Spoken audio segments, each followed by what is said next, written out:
आज ही Doubtnut app download करें। Doubtnut पर होगा अब आपके सभी मैथ्स, केमिस्ट्री, फिजिक्स और बायोलॉजी डाउट्स का सफाया। बस अपने क्वेश्चन की फोटो खींचो, उसे क्रॉप करो और तुरंत वीडियो सोल्यूशन पाओ। Download now.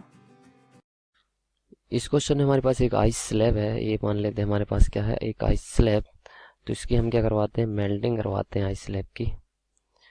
ये हमारा मान लीजिए हमने क्या है, इसको लिक्विड में फॉर्म कर लेते हैं। ये कोई कंटेनर है यहाँ पे, तो ये हमने क्या लिक्विड में फॉर्म किया है इसको। ओके, तो ये जो मेल्ट हो रहा है आइस स्लैब, ये पहले भी किसी कंटेनर में होगा ना। ओके, तब जाके मेल्ट होगा ना। ठीक है, तो ये हमने मान लिया कि ये हमारा क्या है, आइस स्लैब है। तो ये मेल्ट हो रहा है किसी लिक्विड में, वाटर में मेल्ट हो जाएगा एट 273 केल्विन पे, मतलब 0 डिग्री सेल्सियस पर मेल्ट हो रहा है। तो हमें बताना है कि इसके करस्पॉन्डिंग 4 हमें स्टेटमेंट्स दे रखे हैं। तो इन 4 स्टेटमेंट्स में से कौन कौन से स्टेटमेंट्स हमारे ट्रू होंगे। ओके, तो हमें पहला दे रखा है कि positive work is done on the ice water system by the atmosphere. तो बेसिकली हमें सिर्फ वर्क डन की बात करनी है स्लैब की। ओके, तो यहाँ मान लेते हैं हम आइस स्लैब है, तो आइस की डेंसिटी हम मान लेते हैं क्या होती है, D1 होती है डेंसिटी ऑफ आइस। और वाटर की डेंसिटी हम मान लेते हैं क्या होती है, D2 होती है। तो हम जानते हैं कि डेंसिटी ऑफ जो आइस होती है वो क्या होगी, लेस देन होगी डेंसिटी ऑफ वाटर। D1 क्या होती है, लेस देन होती है डेंसिटी ऑफ वाटर। इसीलिए तो क्या होता है, आइस वाटर पे तैरता है। ओके, फ्लोट करता है। तो D1 होगी लेस देन D2। तो अगर हम वर्क डन की बात करें तो work done at constant pressure 1 atm की बात कर रहे हैं, तो वर्क डन क्या हो जाएगा, P डेल V, ये हो जाएगा हमारा वर्क डन। ओके, तो अब वॉल्यूम देख लेते हैं। तो वॉल्यूम V1 मान लेते हैं हम, किसके लिए, आइस के लिए। तो आइस की वॉल्यूम क्या है, V1। तो ये कितना हो जाए, मास मान लिया हमने M है, डिवाइडेड बाय D1।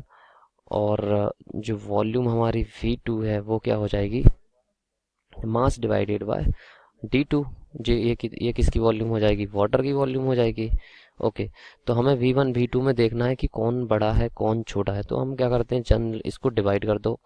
डिवाइड करोगे तो क्या हो जाएगा, V1 bye V2 is equal to कितना हो जाएगा, D2 बाय D1, यही हो जाएगा। तो हमें पता है कि D2 बड़ा है कि D1 बड़ा है, बताओ आप। D2 बड़ा है क्योंकि वाटर का है ये, तो वाटर की डेंसिटी क्या है, ज़्यादा है। अगर वाटर की डेंसिटी ज़्यादा है D1 से, D2 बड़ा है D1 से, तो यहाँ से आएगा हमारा V1 ग्रेटर होगा V2 से। इसका मतलब जो वॉल्यूम ऑफ आइस थी वो ज़्यादा थी, वॉल्यूम ऑफ आइस क्या थी, ज़्यादा होगी वॉल्यूम ऑफ वाटर से। तो volume of ice greater than होगी वॉल्यूम ऑफ वाटर से, लिक्विड वाटर से। लिक्विड फॉर्म में वाटर तो ये भी है, लेकिन आइस सॉलिड फॉर्म में है। तो सॉलिड फॉर्म में वॉल्यूम ज़्यादा होगी, तो हम क्या देख रहे हैं कि वॉल्यूम डिक्रीज हो रही है।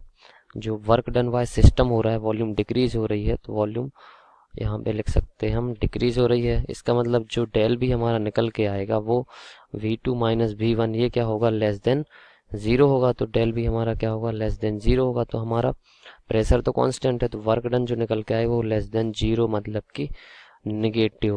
ओके, मतलब निगेटिव।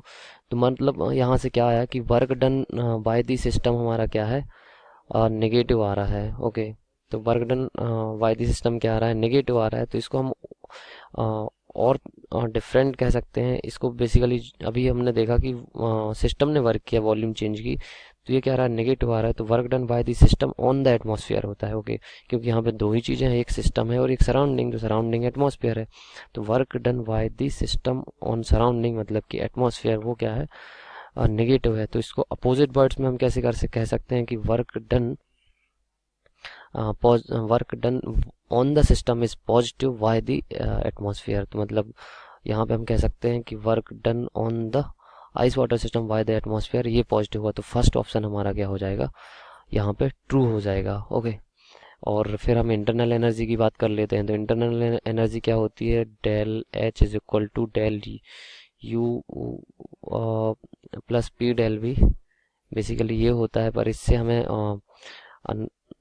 हमें उतना अनुमान नहीं लगेगा। तो बेसिकली डेल H को डेल Q लिख लेते हैं। ओके, क्योंकि इससे शायद ज़्यादा फेमिलियर होते हैं सब लोग। ये हमारा क्या होता है, PV भी ना लिख के यहाँ पे वर्क ही लिख लो बस। ओके, तो ये हमारा क्या है, first law of thermodynamics. First law of thermodynamics ये होता है कि जितनी भी इंथेल रिएक्श एनर्जी इन हुई है या आउट हुई है इज इक्वल टू क्या होती है, internal energy of system plus work done on the system और बाय द सिस्टम। ओके, तो हमें पता है यहाँ से इंटरनल एनर्जी चेंज कितना हो जाएगा, जो हमारा वर्क डन है इंटरनल एनर्जी हो जाएगा डेल क्यू माइनस डब्लू, ये हो जाएगा। ओके, तो यहाँ से हम देख सकते हैं कि जो हमारा work done by the system है वो हमारा क्या आ रहा है, नेगेटिव आ रहा है, और डेल क्यू हमारा क्या आ रहा है, ये तो इंथैल्पी है तो ये क्या आ रही है, पॉजिटिव आ रही है। ओके, जो एनर्जी हमारी इस सॉलिड से लिक्विड फॉर्म में जा रहा है तो वहाँ पे क्या होगा, एनर्जी एब्जॉर्ब करेगा सिस्टम, तो डेल क्यू क्या होगा हमारा, पॉजिटिव होगा। तो और वर्क डन हमारा नेगेटिव आ रहा है तो नेगेटिव नेगेटिव ये क्या हो जाएगा हमारा, पॉजिटिव हो जाएगा। तो डेल यू जो होगी हमारी ग्रेटर देन जीरो होगी, इसका मतलब कि जो इंटरनल एनर्जी है वो हमारी पॉजिटिव होगी, मतलब इंक्रीज होगी। तो the internal energy of the ice water system is increases, तो ये भी हमारा क्या हो जाएगा, ट्रू हो जाएगा। तो फर्स्ट एंड फोर्थ क्या हो जाएंगे, ट्रू हो जाएंगे। क्लास 6 से 12 से लेके नीट, IIT, जेई मेंस और एडवांस के लेवल तक 10 मिलियन से ज्यादा स्टूडेंट्स का भरोसा। आज ही डाउनलोड करें डाउटनेट ऐप या व्हाट्सएप कीजिए अपने डाउट्स 8400 400 400 पर।